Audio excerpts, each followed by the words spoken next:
Hey guys, I am making my world famous brownies today, and I am using this pan, which has become so invaluable to me because it is non-stick and it has this, let me show you, super awesome cover. I've been using this for egg bakes, I've been using it for brownies, cupcakes, anytime I'm taking something anywhere because I love that it has a cover. So without further ado, I'm going to walk you through my brownie recipe. All right, let's get going. Got the brownies. Love these scissors. Everybody needs a great pair of scissors in the kitchen. I love how they just come apart. They're so awesome. And here we go with the brownie mix. Now I just picked a 95-cent brownie mix from Aldi. Does not have to be fancy, but we're gonna make it fancy. So we've got our half cup of oil. I love how you can pour on this side and it has all these increments. So if I need to know how many, 7 ounces, I can just put it right up to there. Super handy for metrics system and for converting things. So now I know that 3 tablespoons is 9 teaspoons. So I can measure those things really simply. Here's my 3 tablespoons of water. And then we're gonna do the 2 eggs. I love to use farm fresh eggs. That is definitely a tip. I feel like when you use a farm fresh egg, it just tastes better. And they might cost a little more. We actually get ours from a local farmer, so it doesn't cost a little more because we are supporting a local farm. So I love that. Love this whisk that has the different varied prongs in here, and it's held together, all fused. It doesn't have like that dumb little disc in here that is insane and almost impossible to deal with. You know the whisk I'm talking about. So I love using this. It really helps aerate the mixture. And look at how quickly I am able to mix through this brownie mix. No time at all, right? And that's because of those varied prongs to the whisk. It is stainless steel too, goes right in the dishwasher. And look at that, mixed together perfectly. I'm gonna take this guy. This is one of the hardest working tools in my kitchen. I'm using him every single day. That's why I have 3 or 4, because they're always getting dirty and I don't wanna clean them, so I have like 3. I'm not gonna lie. I also have some for the camper because I cannot go without my Pampered Chef tools. Oh, little lick, don't tell anybody. I know it's bad for you. Okay, so here's the other secret that I use with my brownies. Super veggie. This is vegetables, powdered vegetables. Let me read it to you. Mushroom powder, pumpkin powder, parsnip powder, broccoli powder, cauliflower powder. I put 1 scoop. I'm gonna just do 1 scoop of the super veggie because we need to get more greens and more veggies into our children. Am I right, moms? Raise your hand. I mean, do you need more veggies? I know I do. And it is awesome because there's nothing else in the mixture. That's why I love our kale and fiber, because all it is kale and chicory root for the fiber. Nothing else, no hidden ingredients, no looking up things because I don't know what it is. It is just the kale and fiber. And then the super veggie, I read you the ingredients. Just vegetables powdered up. They are gluten-free. They're naturally vegan. They are a great addition to your kitchen and what you are using to help your family. And you know what? I've even had friends buy it for dog food.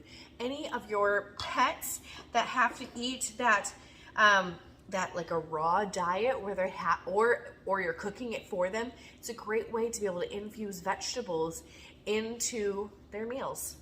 So now I'm just gonna pop this in the oven and then we'll come back for the next part of the secret world of famous brownies. Stay tuned. All right, guys, it's time for the next part of our awesome brownies, world famous brownies.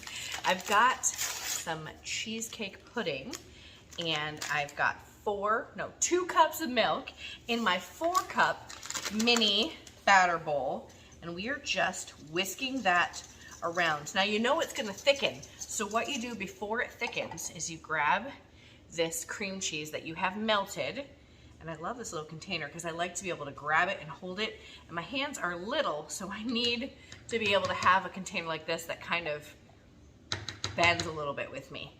And again, I told you guys I have a ton of these, but I love this size. So now we're gonna take that cream cheese and we are adding it and whisking it until it permeates through the cream cheese or the cheesecake pudding.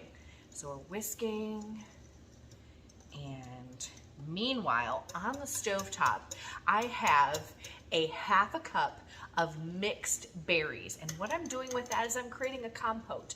I'm heating it, bringing it to a boil. Now you can add some sugar to it.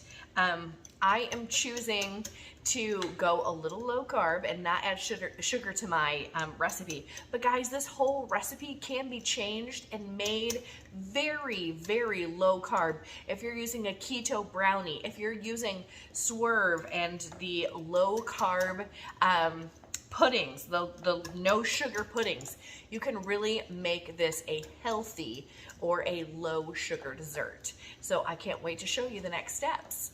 One more tip, if you're finding that this is a little lumpy, just grab your Flex and your immersion blender, push the button here to start it, and pop it right in, and you can make it a lot less lumpy by using an immersion blender and a lot less whipping. So feel free to do that step too.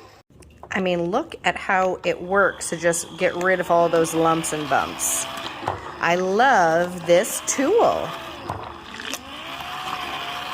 All right, guys, here's the fun part.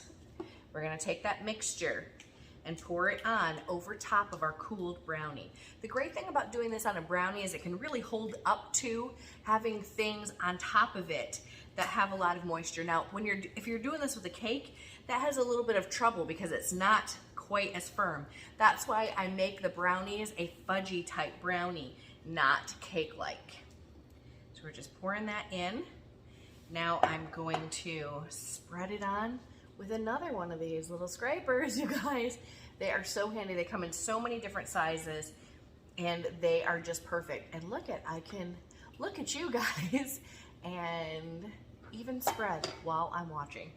All right, I'll show you the next step in a minute. We've got a little bit of cornstarch with cold water, and I'm using this little, what's it called? Oh my goodness, whisk. And I've mixed it around, and we're gonna slowly add it to our compote to help thicken it, and then we're gonna drizzle it over top of the brownie. It's gonna be amazing. All right, I've got our little Pampered Chef trivet. I love it. I love that it's 3 different sizes, and I can use the little one right here. So I've got another one of my spatulas, and see how nice and kind of thick that made it. So now we just get to have fun and kind of swirl it all around and just kind of drop it on here. And this is a great dessert. It's super yummy and delicious. It might look a little like a murder scene, but it tastes amazing. And like I said, I use the triple berry, which I like because it has cherries and blueberries and strawberries. And I love that. It would be great for 4th of July, great for Mother's Day, great for really any holiday. This would be good in the winter or in the summer or spring because it's chocolate and it's fruit. So thanks for tuning in. Let me know in the comments what you thought of this recipe. Bye.